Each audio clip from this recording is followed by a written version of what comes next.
TV. Alex Kamangira kufotokoza nkhani ya kuphedwa kwa Albino m'dziko la Malawi. Komanso kukambapo nkhani ya imfa ya achilima. Anthu oyenera kuti afunsidwe zokhudzana ndi black box. Tamvani zambiri kuchokera kwa Alex Kamangira. Information imene nayo ineyo ndi information imene ena mutakhala nayo mukhoza kupenga misala. Chifukwa you be shocked azibusa anu aja amene ajawo ndi amene they put your lives in danger. Ngati musa security yanu ili pa risk ndi chifukwa cha azibusa aja. The pastors, the bishops, the priests in Malawi, my prophets, anthu amene wawa ndi amene akuika pa chiopsezo security yanu, safety yanu sili safe chifukwa cha anthu, and then kuli mtundu wa ma Asians, my Indians. I don't know why timapembezabe and we still have Indians that are controlling the economy.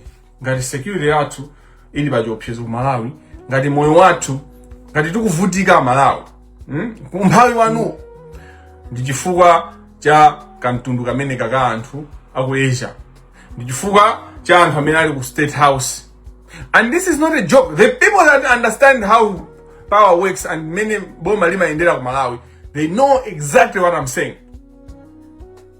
Tili pa chiopsezo dziko lathu, security yathu ili pa chiopsezo chifukwa cha anthu amene ali ku State House, chifukwa cha polisi, chifukwa cha military, mabwana aku military, mabwana aku polisi amene ajawo ndi amene akuika chitetezo chanu pa chiopsezo. That applies to all of you Malawians. See anthu aja Albino okha. Anthu ambirimbiri akumaphedwa ku Malawi kuja opanda accountability. Nkhani aja Albino imachuka kwambiri chifukwa chionera zonena kuti ndi anthu ochepa kale. Komanso zili ngati imfa ya mwana imati kujuza kwambiri chifukwa komanso chifukwa chionera zokuti anthu aja Albino akhala akhungu loyera, anthu okuda koma akhungu loyera chifukwa cha pigment yawo kapena majinzi awo akhala akuphedwa for years and years and akhala nkhamba. So tinafika pongo topa polusa. Komano moyo wina uliwonse ukaluzidwa ndi zinthu zonena kuti zikuyenera kuti gwedeza anthu, kukhala anthu onena kuti tisapume tisakhale ndi mtendere until chilungamo chioneke. Vuto la Malawi, amphawi inu amene muli in majority mumakhala okhuzika ndi imfa ya munthu wochita bwino, ya munthu amene ali ndi kanthu kuposa imfa ya anthu opanda kanthu. Even in the struggle, so these are realities. I'm hitting you with realities and mwena mudana nazo. Even in the struggle ya protection of the lives of people with albinism, the community, the country is shaken more when is a person of influence, is a person with a family that can speak for him. Akakhala munthu amene ali ndi chochita china chake, amene amaziwika. Koma pali anthu ena aja Albino momwemo amene amaphedwa, no one will speak about them. Maziwa zimene zokodi. Kuli anthu aja Albino akumudzeneni osauka amene alibe even bogona, amene amayenda zovala zonye, anthu amene ajawa akaphedwa, no one speaks about them. Kuphedwa kwa anthu aja Albino zimene mmamva zija, see, it's not the whole story. So that's my findings, my investigation and understanding ya imfa ya anthu aja Albino. Ndionera kunena kuti actually what you hear zimene zimalembedwa m'manyuzi zija, it's just a tip. Anthu aja akulandira nkhanza zoopsa kwambiri ndipo akuvutika. And you people, because you are stupid, Malawi ni anthu opusa. That's why I say kuti Malawi ni anthu opusa. The whole country today, for 2 years, you have been crying, Chilima anafa, china chitika nchani sa Chilima. You are not even ashamed to say kuti mundege mene muja, munali wakuti. Teronda ni ndifuse, mungapange meshoni, maina anthu amene anafa pa ndege mene jayo, onse. 90% of people, sanena, amaina anthu ena amene anafa mndege meja ndi Chilima. Koma aliyense azikamba za Chilima. And people will just say, uja anali vice president. A life lost is a life loss. Sizi tengera kuti muntu yanali ndi power yanji muntu.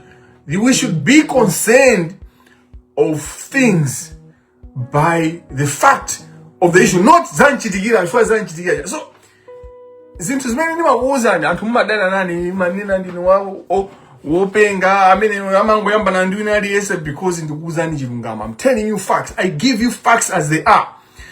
Kuti ndikufuse inu anthu aku Malawi. Kuti ndikufuse anthu aku Malawi. Kodi mundege mene mujamo imene inagwa ija kuchikangawa. Munafa ndi ndani? Kodi amene angachule anthu ose aja akwana anthu akwana 10%, less than 10% of Malawians will tell you amene anagwa. Koma almost everyone will tell you kuti Chilima anafa pangozi kamena pantapa by whatever incident that happened yandege ya kuchikangawa. Anthu amphawi timakhala concerned ndi imfa ya anthu ochita bwino. Imfa tinaipanga value, tinaika tinaika we are sad, and these things, they are the things that pierces my heart. These are the things that keeps me awake at night. Zinthu zimene zimandipelesa kugona ndi kupusa kugunata anakumatanipula. You are blind. You are blind spiritually, you're blind mentally. Ndino anthu osaona, mumaona ngati mukuona koma simumaona. All you talk about is Chilima. You're talking about Chilima. People with albinism have been killed. Kuphedwa for their body parts. Not even kuti tukaigira kuti mwina ningozi kapena jani. Anthu acha albino abale anu, they are being killed for years and years. You don't care. You don't want a commission inquiry. The whole country is not awake. You are worried about Chilima. Yeah, the whole country at standstill. Kupanga investigation, the Germans, the Chan, Kubera, Pano, Bomalina, we are still doing an investigation. The real things we are not concerned as Malawians. Tima limbana nima trivia. Now, when you look at the threats, the persecution, the killings, the hunting of their body parts, and the poverty that surrounds Anthu Albino, it will show you it is a crisis. It's a national crisis. For years, we have lived with a national crisis. Humanity concerned, Chilima anafa branch. The whole nation, you are stupid. You are people that don't care about yourselves. Stupidity the one, which is still one wa Malawi. Ndoni na kuti so much sama zindu zimene mukuyena kusama. Zimene zikupangana affect inuyo. No person with albinism should be killed in Malawi because of their skin. Muntu wa khungu la albino sayina kuphedwa. Sayina kuphedwa iniyo mukuona. There should never be a death of a person with albinism at our watch. The bishops, the Catholic bishops, what are you doing? Apart from Bishop Ntumbuka, Dr. Bishop Ntumbuka, who has spoken scathingly, many and how many kuyankula mu kupshanti mankani ya kuphedwa kwa anthu acha albino. Why? Because it is insane. It is insane for someone to be killed chifukwa cha khungu lake. Ndi zinthu zokhuza zinthu zonena kuti tonsefe tikuyenera kuti I'm demanding that the inquiry ya Chilima and invest all our attention to the killings of people with albinism. That's what I'm calling. The only time, if we are serious about life, the right to life, if we are serious about Moyo One Albino, we should stop the inquiry ya Chilima today. And all our effort, our judiciary, our cabinet, and whoever, we should all put our effort in the killings of people with albinism. Because Kanya Chilima, at least by my doubts, only na kunena kuti was warning out in by my doubts, and they are valuable doubts. In fact, there is actually an explanation to the death of Chilima and the others. And I'm saying that mockingly when I say the 8 or 9 others. ndinanena amene mwalo wa mochedwa kunena kuti lero kuti tifuse kwa Malawi onse kuti tiafuse kunena kuti kodi mundege muja anafa ndi chilima nali angati. The 90% of Malawians akanika kunena kuti amene anafa mmene mundege muja ndi ndani. Akoma almost everyone anena kunena kuti chilima anafa mundege mmene mujamu. What I'm saying is antufe imfa timaipanga value depending on value ya munthu to our lives, and that is very dangerous. Imfa timaipanga value, the value of the person to the society. Imfa moyo wa munthu tinawoyamba kupanga value kutengera ndi zimene akutichitira kapena zimene akupangira dziko kapena mmene status yomwe ali nayo munthu mu society, and that's where we are wrong at. We are ndife anthu odabwisa. Where are the bishops? Where are the priests? Ansembe muli kutiko akatolika, ma prophet muli kutiko. You know, the whole idea of having a government is to run the affairs of the people. How can government after government fail to deal with the pandemic, the issue ya kuphedwa kwa anthu albino? How? There's a lot of hypocrisy, and we know what the leaders will tell you. Pamene baba kisa use the death penalty, and the stupid Malawians will say, "Diambe use the death penalty." Kulibe dziko limene linathana ndi crime using the death penalty. Nowhere in the world, no researcher will tell. And guess what? It is you and osaukan ampawino amene muzika pangidwa muzika nyongedwa kuzomba kuja. Ine ndikamabuza kuti death penalty ite ndikutetezana ampawino anthu opanda dzina, anthu opanda chakudya. You don't even have food. Mulibe ngakhale chakudya choti mudya mawa. Mulibe mwezi umene utaendere wa May simukuziwa kuti mudya chani. The month of June simukuziwa chakachi kufika December simukuziwa kuti mudya chani.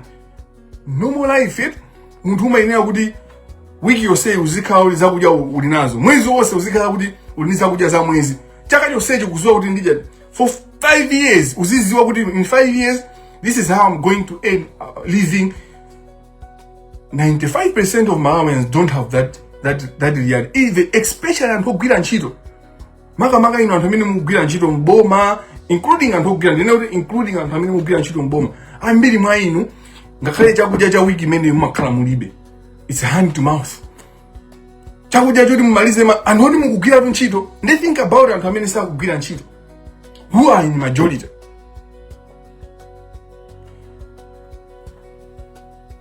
I am saddened by the death of Musa. Kuphedwa kwa Musa kwandikuitsa, koma kundikuitsa kwanga ndikuonera kunena kuti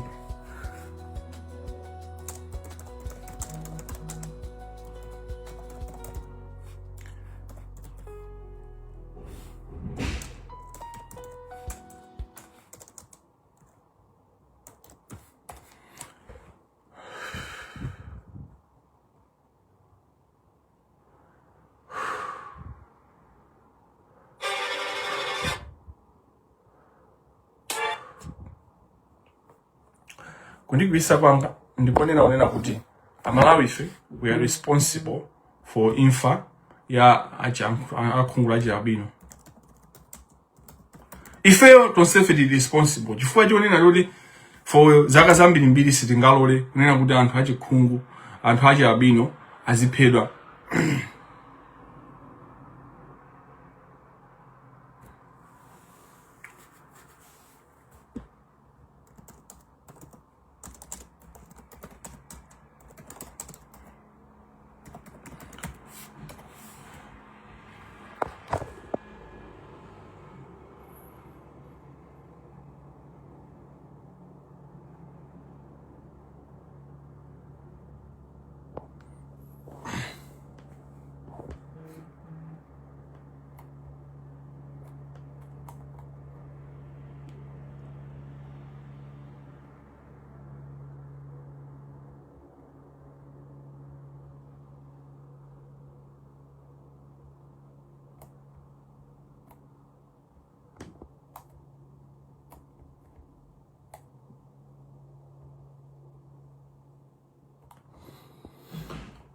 You know why I've been quiet? It's because pali zinthu zambiri zimene zimandikwiyitsa pa nkhani ya kuphedwa kwa anthu aja albino.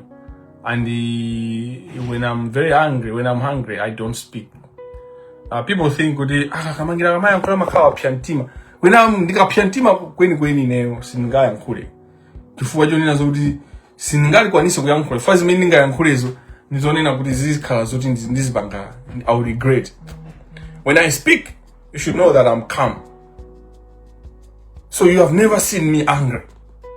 In fact, ndikukhala angry ndimangogwira basi ndikutani ndikuponda basi. And the last time I was angry, now in the secondary, nasiya kumakhala like short-temperedness and all that. When I was in school, I was very short-tempered. But now, ndinabanga transform my short-temperedness, my anger from individuals to situations. I use it to look at injustice, and that's how why I'm involved in this Nzokuza chilungamo. My frustration on things, many banga frustrate, has always been transformed, or for years, for the last 20 years of my life, has gone to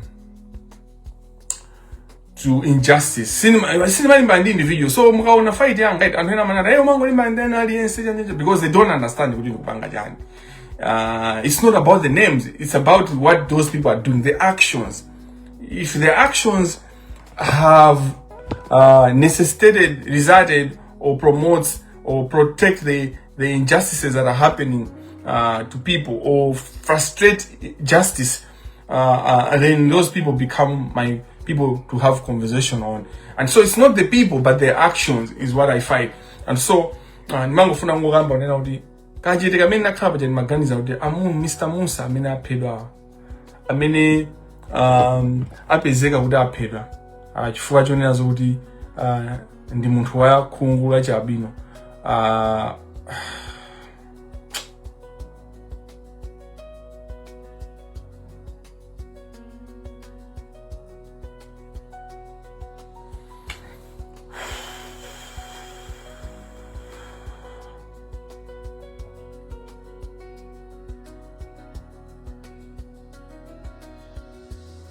Uzoya maga Musa Masano anali zaka 46.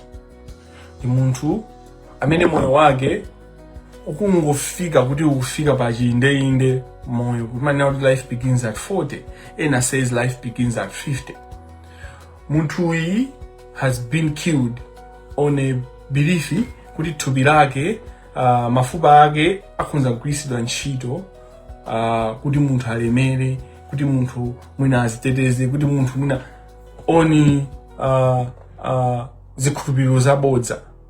Kuphedwa chifukwa chonenazo kuti chazikhulupiriro zabodza, kuti mafupa ake, thupi lake, tissue yake, mnofu wakewo akaugulitsa ndipo munthu apindula nawo, ndipo munthu apeza.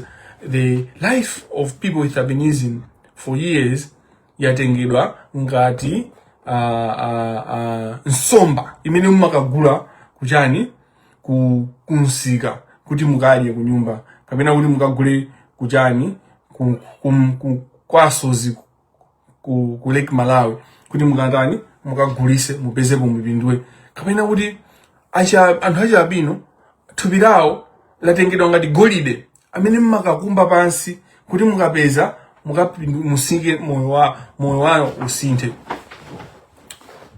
And mukamva zonena kuti munthu acha albino waphedwa, reaction ya Malawi death penalty.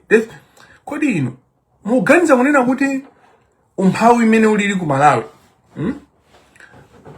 umphawi imene ulili ku Malawi, do you think unena kuti anthu angasiye kupha anthu acha albino ngati pali zikhulupiriro zonena kuti anthu alemera? Umphawi imene ulili ku Malawi, zibambo amati akakhala akaona umphawi wa ana ake, they will take any risk. Mayi amati akakhala pamalo paja nkuona umphawi imene ulili wa yeyo, wa ana ake, wa mtundu wake wonse, ndikumuwuza kuti ukapeza munthu acha albino upanga mamiliyoni mwakuti, kuzaona moyo wake wonse wasintha, akuona nyumba yake wamanga munthu kumudzi kuja, nyumba yoti akukhala nyumba yodontha. Nde andi kunena kuti akungosowesa munthu wa khungu la Albino, iweyo umanga nyumba ya Malata.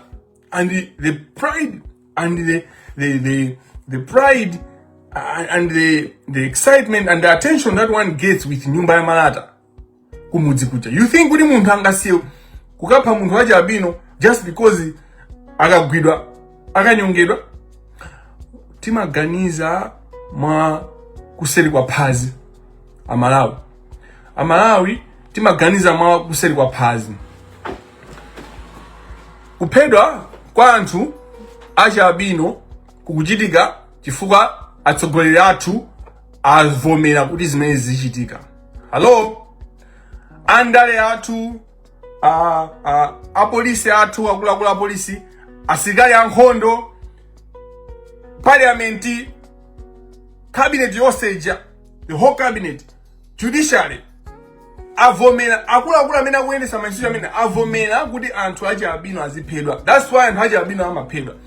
Anthu amene awa akayima nji kunena kuti no more killings of people with albinism. There will never be a killing of people with albinism. I'm telling you from experience, from research, from investigation, from engagement with people with albinism, from engagement with politicians, from engagement with different stakeholders in Malawi, in South Africa, in Tanzania, in Zambia, in Africa, and in Europe. Ndayankhulana ndi anthu osiyana, I understand. And the commissioner of Malawi Human Rights Commission, Masa, should come out to the country and uze kunena kuti kodi investigation yawo anapeza chani, because they investigated. They were given money, millions, to investigate kuti vuto limene limachitisa kuti anthu a Albino aziphedwa ndi chani. He was in the commission, Masa, Boniface Masa, the commissioner. He is a person with albinism, and that's why I'm calling him out. Aliuze ziko, all of you, my journalists, sianichili jose mawa, you should follow Masa, Boniface Masa, to tell the nation kodi anthu a Albino my findings awa anapeza kuti chimachitika ndi chani. We should samabakane phala. The killings of people with albinism has to end, and we know how to end it. How to end it? Ifeyo ngati Amalawi tipange decide kuti enough is enough. The moment we decide, kuti tsiru kuti zimene zimachitikazi ndi manena umatitukwana inu kukunenani kuti ndinawo kuti tsiru pomalolera kunena kuti anthu a Albino akuphedwa ku Malawi and inu okay mukudandaula zimene zozo momwe timudandaule za imfa imene kuchitika. Where are your politics? Kuganiza mwakuseri kwa phazi. Tisiye kuganiza mwakuseri kwa phazi a Malawi. Kuphedwa kwa anthu akhungu ndipo Boni Kalindo should tell, because Boni Kalindo has been using kufa, imfa, kuphedwa kwa anthu a Albino ngati chinthu chopanga rise pa public. Anazanena hapo kuti azayenda maliseche Boni Kalindo. Anazanena hapo kuti mfisika ndaupeza atamangidwa kuzomba. Kungoti Malawi mumayiwala nsanga komanso simumakhala concerned chimene tu mumakhala patient with things chimene mumadekera Malawi. Chifukwa chonena zokunena kuti chifukwa chimene Malawi mumadekera chifukwa chonena zokuti muli ndi chilling effect. Mumakhangatika anakubayani injection ya cocaine, you know, zimakhangatika anakubayani injection ya cocaine. Ndiye mumakhala baize mnamuona munthu wachamba. Have you ever interacted with ineyo also?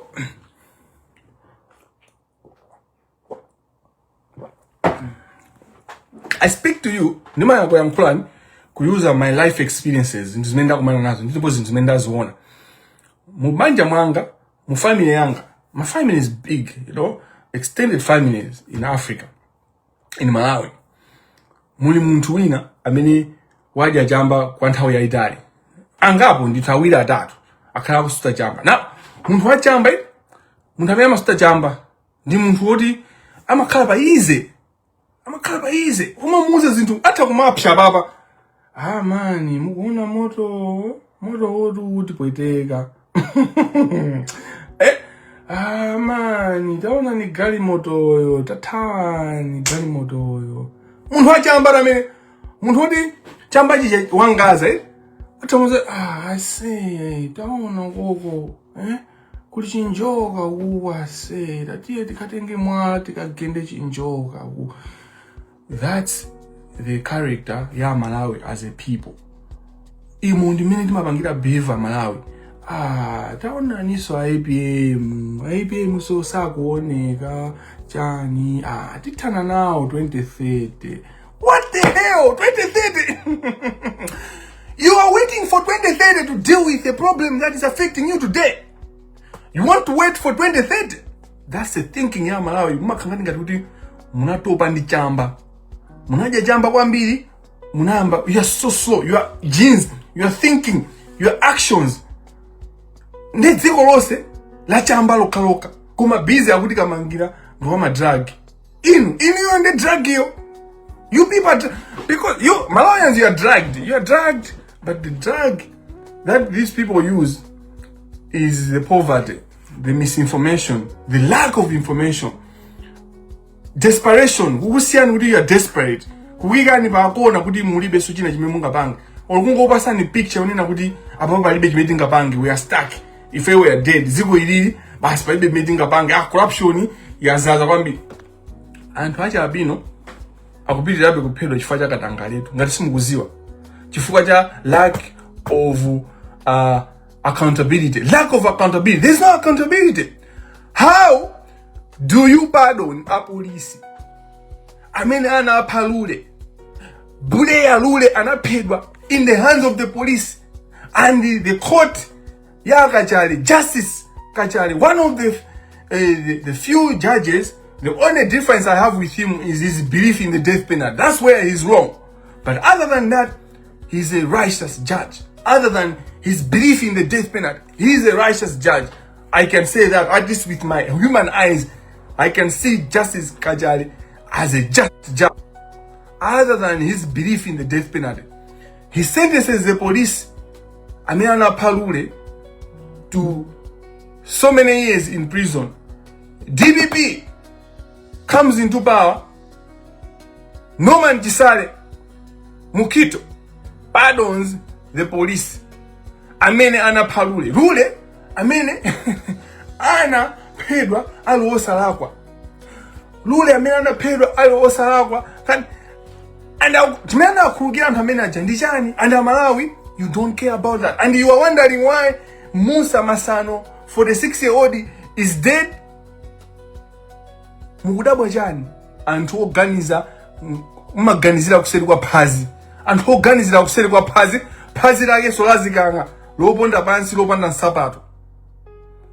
Ndi dziko lodabwisa la Malawi. Ndife anthu amene timapanga pretend. We pretend as if we care, but we don't care. And then anthu ena timafuna tikapita ku school maka tikakandi certificate, tikakandi degree, timafuna kuonenga kuti tikuganiza we need to have emotional intelligence. No, kamangira uja his points are right, koma his methods. Okay, which methods are you using to bring justice in Malawi? Anthu ophunzirano, anthu amene maloya ma senior council, Malawi Law Society, chanja in your PIJ munalemba article, and article muja you are suggesting kuti Malawi Law Society is using the formal ways of holding the judicial officers accountable. Which ways is Malawi Law Society using to hold judicial officers? I want PIJ to respond to this. Kodi ninjira yanji imene Malawi Law Society ikugwisa ntchito kuti the judicial officers should be held accountable. In your PIJ, why don't you write about Blair? Kuphedwa kwa Blair Lule. DBP, kodi Blair Lule anaphedwa boma la ndani. Nasa boma la DBP. So, if I read and Huamango disewera, and the problem that we have is we don't want to engage in the real conversations. Nenda nina unena hudi mwina mui walas menda nina. Inyo ma journalist no se mawa mumuyanga ni kuti commissioner of Malawi Human Rights Commission, Boniface Massa alikutiko. Boniface is a great human rights lawyer. He has a master's. He's well connected across the country. Kumano ma journalists mumfuse kunena kuti munapanga investigation investigation yo ma findings anu ali jani. From there then tizipita no chisokolo. For chimene chinachitika basapanga commission of inquiry amba the process a cycle, vicious cycle. Timango banga assess, analyze, then we go back to assessment to analyze. We don't take action as Malawian. I tell you 3 A's. 3 A's. You do an assessment, you do an analysis, then you take action. Malawi, we assess, we analyze, we go back to assessment, we then analyze and then assess, analyze, and zaka kumapita. Kumango saugira, kumango sau. Antwacha Albino, kumango pedwa. For purpose of education, kuti tiphunzisane ndingo peza ko ka 5 minutes aka mundilole ngakhala I'm very impatient to say these things. Antwacha Albino, it's biology, it's okay, it's normal to be born a person with albinism.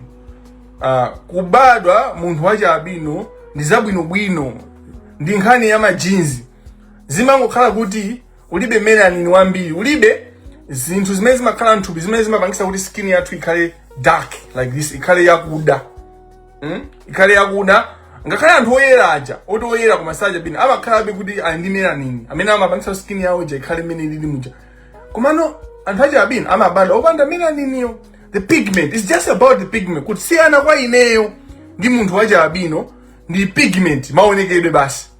China chilichonse ndi chimozimozi. Koma china so chimene timasiyana nawo chifukwa cha melanin ija, chifukwa cha pigment.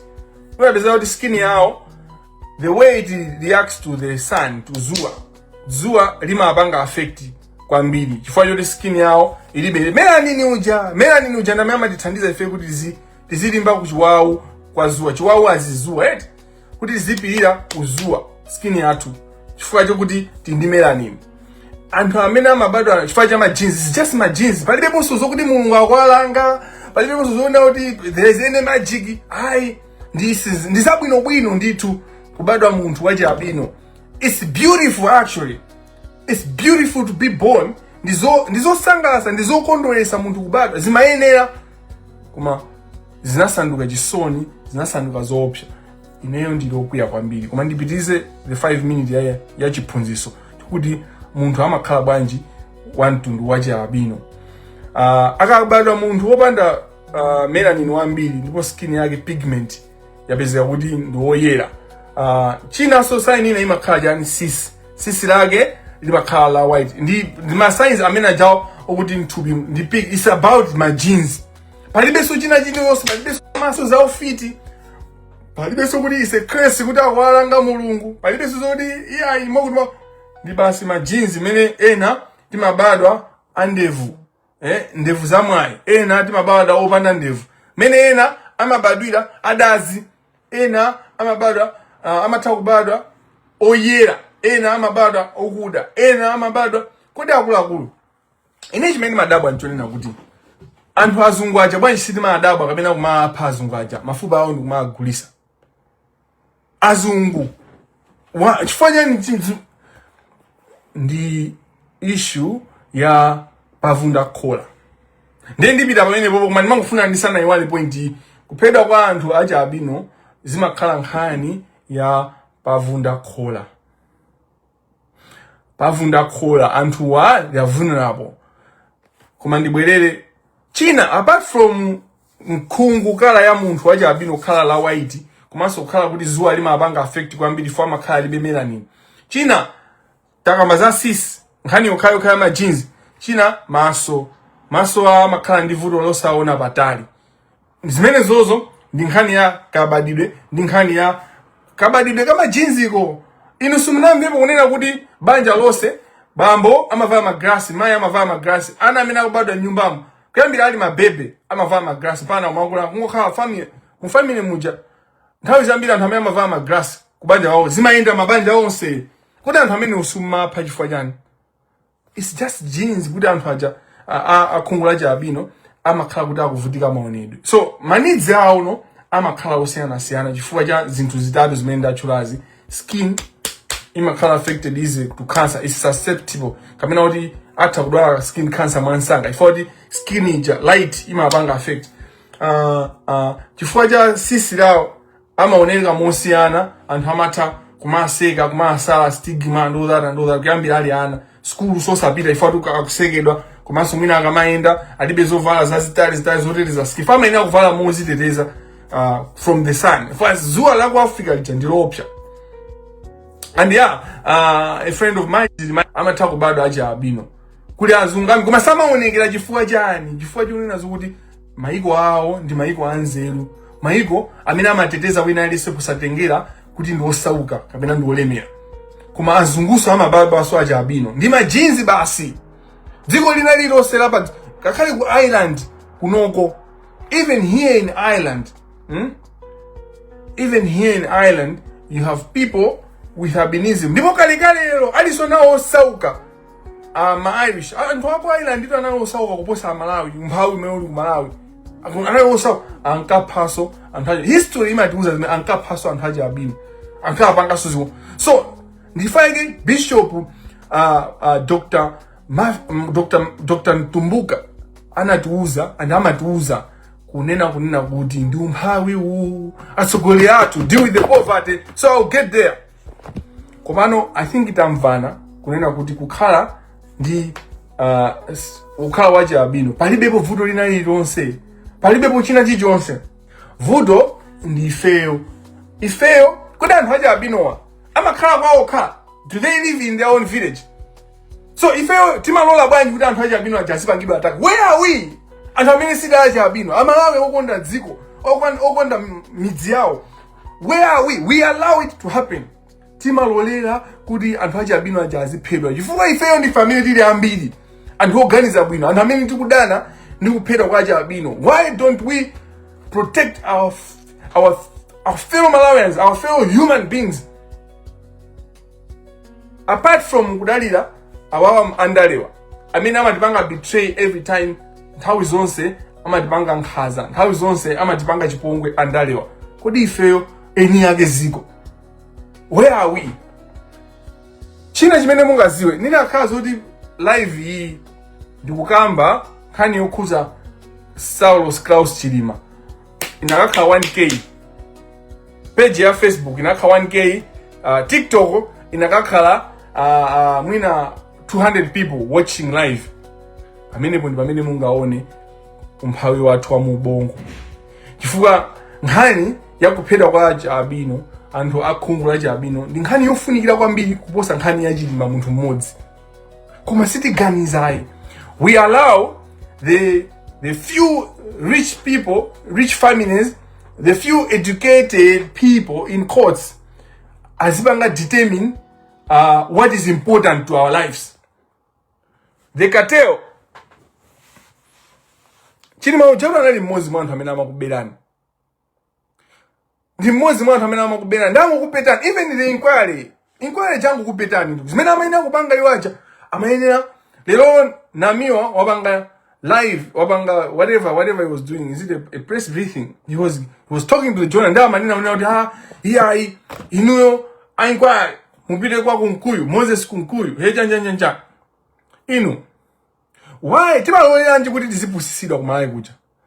Is Moses kunkuyu an engineer? Is Moses kunkuyu a pilot? Do you know kunena kuti even engineers do not know kuti black box imakhala pati mundege? How could kunkuyu locate black box? What am I trying to kuuzani kuti chani? The kind of narrative whatever is managed by the cartel, or even the movement yaman civil society. Their targets zimene akupanga focus on zimakhala managed ndi cartel, amachita kutumidwa anthu amene ata paid CSO, paid activism. Because the real question should be, go to the commander-in-chief, the one who manage amene amayendesa ndege kumene kujako, amene anganke mafuza black box. The military MDF pankhani ya Chilima, ndege ya Chilima, yachina Zimbiri, yachina the lady pilot, yachina the bodyguard, the young man who was guarding Chilima. The young man, I worry, in fact, you know, amene amaninvesta chisoni kwambiri pa ngozi ya ndege ya kuchikangawa ndi tupi ningonena kuti anthu awiri amene amaninvesta chisoni kwambiri, not kuti ena achasani investa chisoni, komano my priority in terms of sorrow, in terms of kumva chisoni, the bodyguard wa Chilima, the young man, and the lady, you know, the lady pilot. Those are the people that break my heart. You know, Achilima aja amene ajanana kuba kwambiri. Ndichigawenga koma sichimene akufa munjira meji nafera muja, koma sikuti zima ndikuza kwambiri za kufa kwa Chilima. Chifukwa chona zoti wazuza anthu ambiri, ndipo yeyoja anali munthu ona kuti amapha kupha anthu. Anali close ndi Rafu Kasambala. They were best buddies. So Rafu Kasambala was a criminal. So Chilima was a criminal. For many years, he has been stealing from Airtel and others in ndalama zambiri mbiri. Ngati mukufuna kuziwa izizi muzipeza. What am I saying? Was it okay for him to die the way he died? No way. Sama ina kufamina. Komano, why the narrative? Why do we put so much attention to zigawenga, zimene zaphedwa, and the innocent people, poor people, and amene akuina kutetezedwa, akuina kulandira chitetezo cheni akaphedwa, amene akuphedwa amu dziko limangopitirira tingodanda anthu achi Albino tiyeni ndipange death penalty, and then nkhani jaipitirira. I've been following the conversation ya killing the people for albinism for 7 years consistently. Kuyambira 2019 ndakhala ndikusata nkhani imene iyi, ndipo chimene chimavuta chachikulu ndichonena kuti atsogoleri athu andali ma president, ma ministers, onse azipani zosiyana palibe zonena kuti DVB yokha, koma DVB panopa tikakamira chifukwa ndi amene akuyenera kupereka chitetezo kwa Malawi, specifically anthu achi Albino. Koma onsewa apolisi, army, atsogoleri a mipingo, mafumu, how? We need mafumu. Why are you a chief if a person with albinism can be killed in your village? Ndiwe mfumu chifukwa jani? Ndiwe mfumu chifukwa jani ngati anthu hapa TikTok, the phone is going off. Please join Facebook, Alexius Kamangira. You find me on Facebook. Apologies, I didn't have time to charge my phone. I was busy with other things. So join the Facebook live.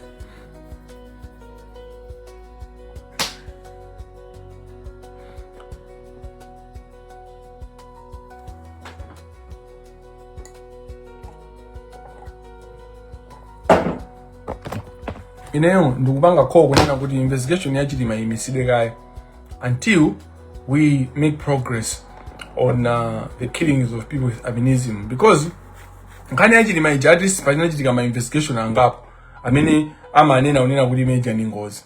So hii ni priority tipeze kunena kuti amapha ndi ndani, amapha achi Albino ndi ndani, and amene amapereka information yonena kuti pali kuli market ndi ndani.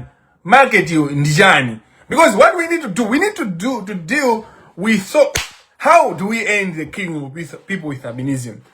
You deal with what I call the insider. What incites people to kill people? The existence of the market, or the belief that there's a market.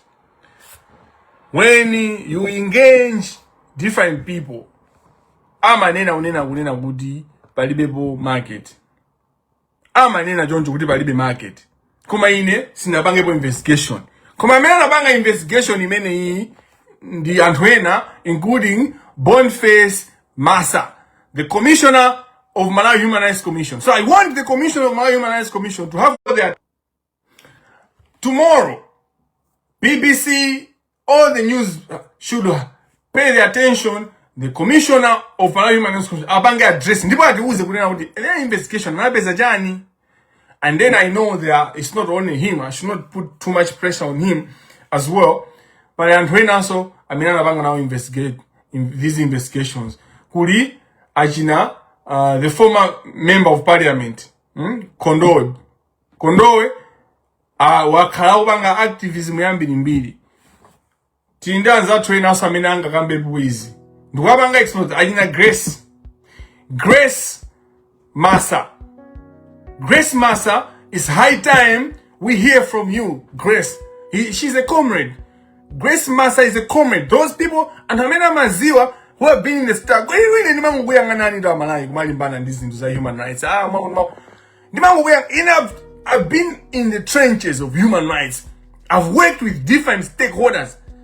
Zala cosmetic human rights. I know the little players of human rights. And Hamena do fool one to Malawi into Waziwa.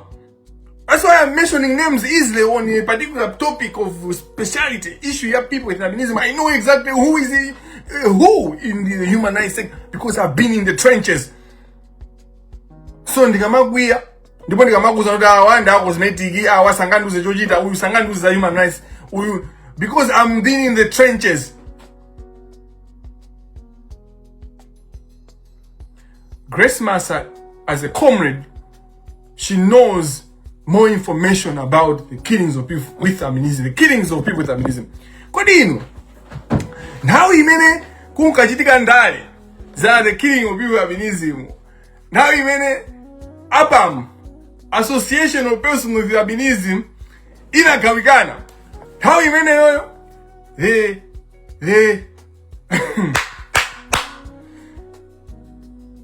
The chair of the board ya APAM anali Peter Kandulu, who is now a judicial officer working in the Industrial Relations Court, IRC.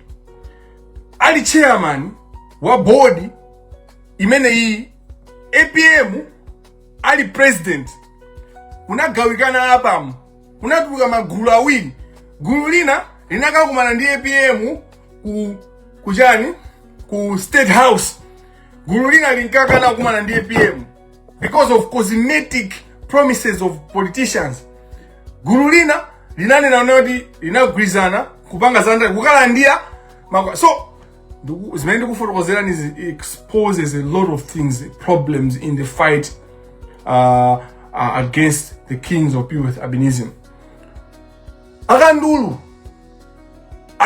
Peter Kandulu should speak out on the killings of people. He knows. And Kandulu and Hwade Samena Mamuzuwa judiciary are connected with the issues of corruption in the judiciary. So my problems are totally connected in the cartel. These people, I know them inside out. When I look at them, I undress and I see we are material. I know Malawi. Because I've been there. In Malawi, just in Mangoja and Sima, Malawi Kuja. I was not just in Malawi, Mangoja and Sima. I was working, I was on the ground. So I was learning. I've learned all these people. I learned how the system works. Peter Kandulu, his owner Peter Kandulu, should address the nation on the struggle ya killings of people with albinism. Many anatenga kagurugena kugawikana ndi APAM kumapita kwa kumana ndi APM to save their interest kukala ndi ama envelope. But that kind of advocacy, it killed real progress, and that's why we are where we are.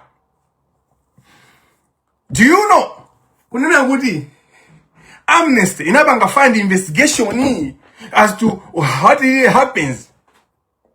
What the mess we are in. The cartel is responsible for the killings of people with albinism. They know who kills. They know who manages that. They know who the cartel knows. When I tell you we need to deal with the cartel, I need to go by Jama to Rusa and to Mundende. Ndipo amatumiza anthu amene sisi kuwakuza ndikuwapaka ndikuwapekera umboni ndikuwauza majesty amene umangeni ndikuwauza judge kuti amene umangeni even judge asakufuna why do you think justice, this justice, how can I forget, who cried 2014 amene amawerenga my election malizasa my elections judge amene anazalira kenako few months later anamwalira, and the story has it he was poisoned. Justice Mbendera analira akulengezesa zisankho chifukwa choti cartel inaita afinya zinthu zosafinya, inaita afinya zira. Justice Mandela anata opyezedwa. He was under threat. He was threatened to kuti atuluse zisankho zija. He was under threat, and that's why he cried. Mandela analira. He knew kuti zisankho izi nzaboza, malizatsa awande aboza. Koma anayata pangidwa threatening his family and everything, and few months later Mandela was poisoned.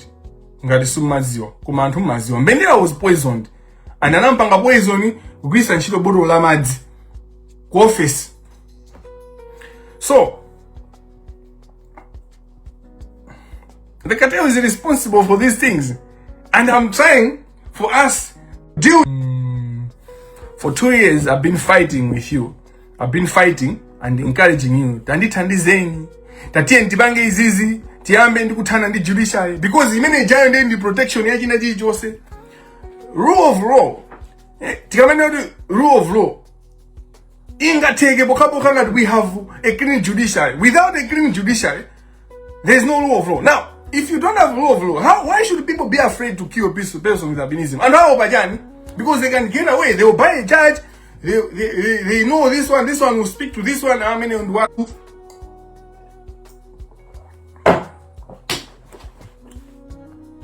Ndina kakhala kuti ine ndo ozitengera mwezi nduzindango zinyanya kuti ambali yanga ndapanga.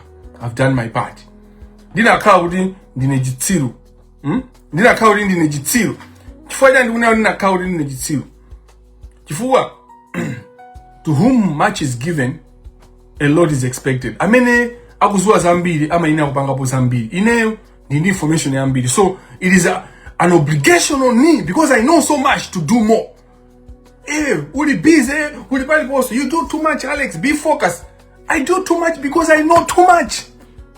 That's how God created us as nature. When you know too much, if a person that is normal and a person that is alive, a person that has got the light of the Lord, the person that has got the Holy Spirit in them, to whom much is given, a lot is expected. There is so much expectation from me by He who has empowered me and has given me the knowledge and the enlightenment. Amene wandithandiza kuti moyo wanga wonse pali ponse pamene ndinali, I was exposed to know the truth, the hidden secrets of the cartel. Because all my life I've been learning the secrets of the cartel. The cartel didn't just know, and I did not know them. It was just 2024 that I realized, moyo wanga wonse udu ndimaphunzira cartel kuti maenda bwanji. Every space where I was, kanali mu church, I was close to the church, I was learning how the cartel operates with the church. God was empowering me. The system of the church, imanduonesa kuti maenda choncho. Pamene nali mu Santi Egidio as a volunteer, I was learning how the cartel works within my NGO church. Many amabela ndalama, anthu amene wawo my international organizations, how they use the poor, what we call poverty porn, or how poverty porn operates. I was learning so much about the cartel, the international organization. When I was working, when I was at the University of Malawi, I learned how the university operates. Many university kuja amata kunchosa student, not because I live in Zeb, kuma kangodana naye amata kumule pelesa maiso. A lot of students kuchangu anachosedwa. Chifukwa not kuti analibe nzeru, kuma chifukwa anabanga decide ena kuti uyachoka. Kukwelejo medicine, my instance, amene ondenda ambiri kukuhesi. And that's why Kuhes is in court right now. But only my students ambiri amene amachosedwa kumene kujaku, not because ndopanda nzeru, kuma system anthu ena akanakuya now. So tikamakamba za cartel, pali cartel ya national level, there's a cartel of departments, pali ma cartel of ministries, kuma ministries kuma kaka cartel. Pali national, district, village cartel. Kodi nuku muzi kuli cartel kumene kuja. Kuli anthu ena kamene amati akabachinangwa samangidwa. Ndipo sagwidwa. Ndipo amfumu so milandu yawo salengeza bwinobwino. Pamakhala anthu ena akonera kuti amaopedwa hivi na mfumu saitana. Amatha kuwatukwana mfumu kuti pachakuli chanu mfumu iwe ndiwe ndeni ndaniyo. That's a cartel at the village level. When we talk about cartel, someone is saying, I've learned so much from European consultants what they observe in Malawi. You know, I know so much. mukamanena kunena kuti Kamangira, you are everywhere. I'm everywhere because I know everything. I know something about everything that happens in my life. And that's why the cartel can't stand me. Chikopa is evil. Justice, and I'm at pains to call him justice, but love more, poor Chikopa. Ni muntu oyipa kwambiri. Achina madise usaja ndantu oyipa, achina kalembera ndantu opsha. Aina kapanda ajenda ntu oyipa kwambiri. Zikamanda, he's evil.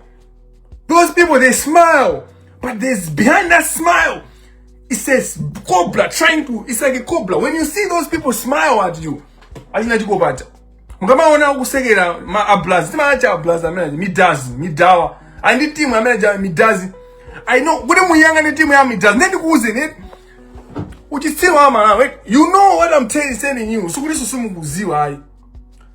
Timu, achikopa ndi timu, mutimu mo, muli Edgar, mutimu menemo, mutimu menemo, achina wapona kita alimenemo, and hose krimi, akapanda, mutimu mo, sayo na magamenya, amangu pita kumegu kutimu kuja makango mamoa, akapanda, kumango dintira, au mamoa. Kumegu kujako, akamati kumegu kujako kumana ni Moshini, ni mwenye, amina mabanga manage the corruption in the judiciary. Amwenye onse, akafuna ubanga crime. Ama bida kwandani kwa Moshini. Is it? The information you need good. Tina kazo good. SCB is there to fight corruption in Malawi. Financial Intelligence Authority ina kazo good funa kutana ndi corruption in Malawi. Kungo mutanga follow Moshini. Just follow the story of Moshini in the last 5 years. You have all the criminality in the judiciary. Ndalama zonse makashi zimatumba za ndalama amabweresa ni Moshini. I know mine zimaendera zikafika kwa Chikopa, zimaenda banji zikafika kwa Kabanda, amabita nazo kuti zikafika anthu inu ndi anthu opusa kwambiri. Because you are there celebrating Kamangira default judgment teacher ndikufuna tu achina Kabanda aja abwere mukoti, ndikufuna Achikopa ajandika afuse mafusa menta afuse Achikopa ndi pamene zonse muza zione kuli satunga. They don't want that. The whole judiciary is shaken. Because even in the judiciary, the judges that you think are right, ajauma judge amene maona ngati kuti ndi oyera aja, ndi pamene muza ziwo kuti pamakhaso majaji ena amene amapemphera kumatani koma anadya zakatero, anadyesa zakatero, si anthu a corruption kuma at some point anapangapo corruption, and that's how they are caught up. And that's why the judiciary can't move. Why don't you Nima namba kufusa na the judiciary samadzuka bwanji anthu amene ali oyera mu judiciary muja anthu amene opanga zone anthu aja ndona anajesedwapo anabakidwa mafuta olunga baka mafuta, so they are scared of that. Kuphedwa, if we need, so UN, United Nations, British High Commissioner, you should listen to me.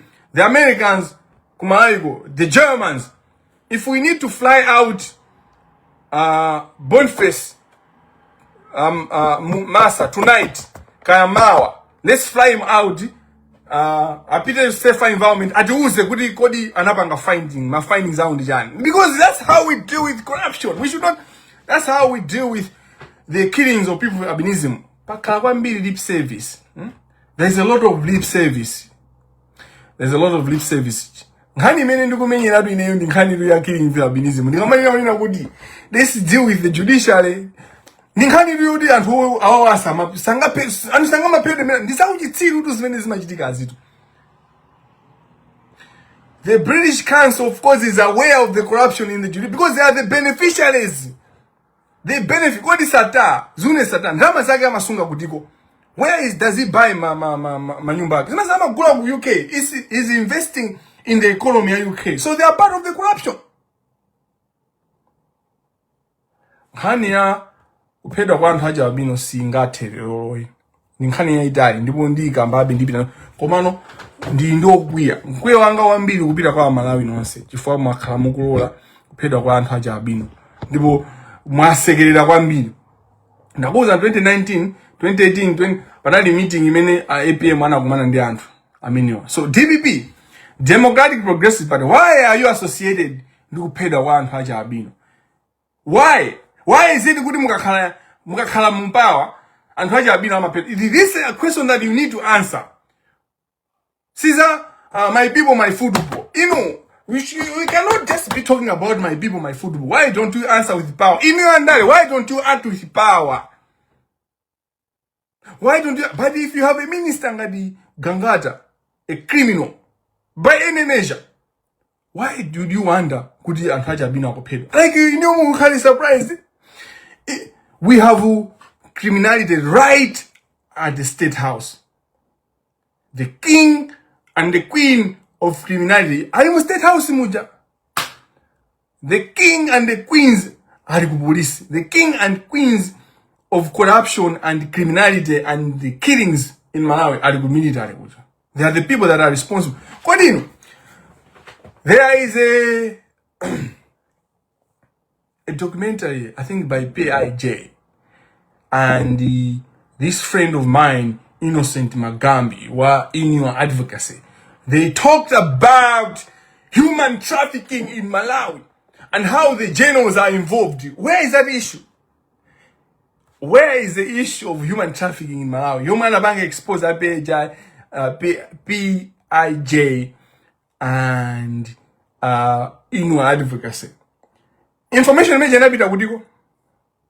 So we have a lot of tabanga mainkwale owene okwanina. My investigation tapanga. Kani hapa no one act. We have done the assessment. We have done the analysis. We need to act and act now. Let's stop the inquiry Ajirima because it's a mockery to the nation. It's a mockery to justice for the nation to be at a standstill over the death of 10 people when a whole population of people with albinism are killed within ngati nkuku. Antajama pedwa ngati nkuku. Masakidwa ngati nkuku. How do you sleep? How are you eating what you are eating? How are you driving my taxis aja? Mkwende sabwani my taxis ndikumafira kuti ndi boma ife ndi boma ife. What are you talking about? If people with albinism are being killed the way they're being, see nuso boma kaya. You're not in power. What? You're not in power. Which power? Ngati mukulola kuti anthu aja Albino aziphedwa. Ndiye muli power. Which power? What are you talking about when you say we are in power? If we are in power.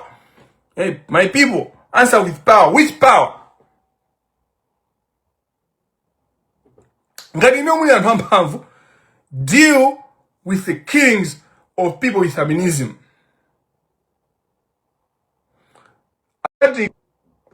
Abati jirani mwayankhula kunena kuti mesa APM anawinira mizimu ya Albino tonse timaziwa kuti adapepetula amalawi. Patrick Jirani, police, I'm calling you to arrest Mr. Patrick Jirani because this is a misinformation. In fact, this fuels zimene zizi zimathandiza zimalimbikitsa about some screenshotting what he has said before. Patrick Jirani should be arrested for misinformation. He says APM anawinira mizimu yama Albino tonse timaziwa kuti adapepetula amalawi. Arrest tonight.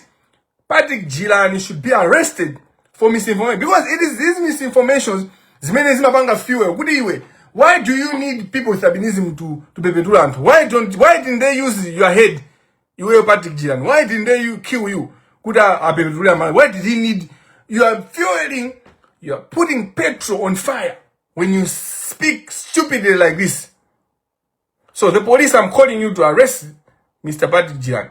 But my point is, in your DPP, Democratic Progressive Party, why is it kuti mukakhala in power? People are being killed. Is it kuti really part of the cartel, yeah, the killings and the market, yeah, people with albinism? Kapena is it kuti chipani china chako opposition, chimapanga maupandua kuti nyo muziipa? In any case, you are still responsible. Because if in and opposition, in power, then you're supposed to catch these people. You're supposed to hold these people accountable. Your failure is still your failure. But when you look at what happened, is many money muna gawikisana. How we APM and the first term, APM, Association of Persons that have been in a gawikana. Ndupeza kuti ina yuka kumana ndi inu andi akandulu akwena ayanke bino Peter akandulu has to answer zina khala bwanji ndipo what does he know about the killing of albinism?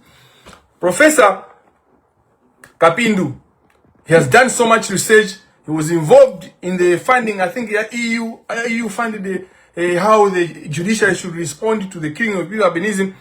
Akapindu akwena so now at pass information yawo imene amaziya. Finally paper he wrote a whole dossier, a whole document that guides the prosecution, the investigations, the trials in the cases of people with albinism. And the information yambi that Justice Redson Kapindu. And I'm tired with the nonsense and the lip service. Nkakamba za kukulugidwa kwa polisi amene anapha Blair Lule. Now tuena atuuze kuti chifukwa chani anatulusa apolisi aja. Atangolowa kumene a TPP. Chisale ndi Mukito ndi APM anakhulugira because the pardon amapanga ndi president. So APM anakhulugira police amene anapha Blair Lule. Why is this the case?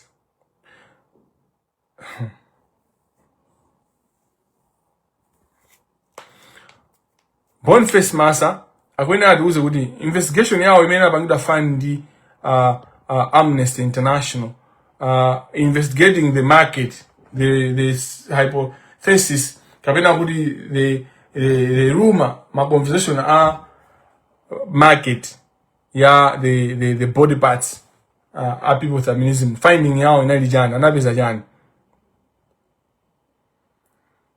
Grace Massa, who is a comrade, she has information that can help the nation.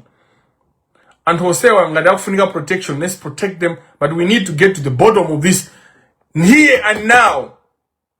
Palide suzoti so inquiry as a nation, tingweka focus yet. We need to end. Isn't this opusa zone na kudi in 2026 basi muntu azipedwa chifukwa choti chakungulage. So chitiru mene ute komano muzo kuti zizi zakazi kupitira chifukwa cha kateo, chifukwa cha corruption, chifukwa cha judiciary yakatangale, chifukwa cha maloya yakatangale, chifukwa cha andale yakatangale, chifukwa cha parliament yakatangale. Parliament kujendika tangale kaika katangale kaika. All they are doing there is to steal how they steal from Malawians. That's all they are doing. Cabinet jendika tangale kaika. The military katangale, judiciary katangale, police katangale. And then it can close on and I'm feel that's what the cartel wants you to think. And how many benefit from Katangale than who cheaper. So when also 5% of the population in Malawi. So ena don't say for me to go food cafe. Why how can we not change this thing now? Can be the Mawali. Why don't we demand? In fact tomorrow may not don't say the come at the photo was good police good if these people things have been happening for all these years. We have CID what for the past 25 years. What is the findings of the department CID on the killings of people with albinism? Anabesajan police. The army.